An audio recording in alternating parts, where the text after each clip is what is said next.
ఒక్కటి మాత్రం వాస్తవం, నీవు మరుగున పడి ఉండడం నా దేవుని చిత్తం కాదు. నువ్వు ప్రజలకు కనబడకుండా ఉండడం నా దేవుని చిత్తం కాదు. నువ్వు ఎక్కడే చోటున గానుగు జీవితంలో దొల్లగొట్టుకుని ఉండడం నా దేవుని చిత్తం కాదు. స్తోత్రం చెప్పు గట్టిగా. ఆయన ఫోకస్ అంతా ఎవరి మీద తెలుసా? మరుగున పడిన వాళ్ళ మీద ఆయన ఫోకస్. ఆగికొన్న వ్యక్తిని తీసుకొచ్చి సింహాసనం మీద కూర్చొని రాజుగా చేశాడు. దాగి ఉన్న వ్యక్తిని తీసుకొచ్చి బానిస పిల్లోడుగా మారి మొత్తం అందరి చేత వెలివేయబడి జైలు శిక్షను కూడా అనుభవించిన జైలు చరిత్ర కలిగిన ఒక వ్యక్తిని, జైలు పక్షిని తీసుకొచ్చి సింహాసనం మీద కూర్చుండబెట్టి ఐగుప్తుని పరిపాలించే రాజుగా మార్చబడ్డాడు.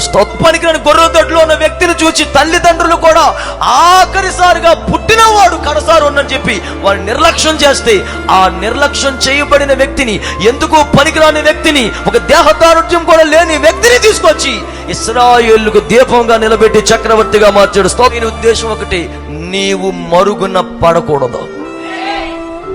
మరుగున పడిపోయావేమో, అందుకని చాలా మంది మనస్తాపం చెందిన వాళ్ళు ఉన్నారు. నాకులాగా చాలా మంది మరుగున పడిపోయినట్టుగా ఉండి మనస్తాపం చెందిన వాళ్ళు ఉన్నారు.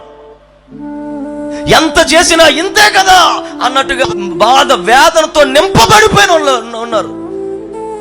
గుర్తుపెట్టుకోండి, విలువ ఇవ్వబడిన వానికి కాదు ఆయన కోరుకున్నది.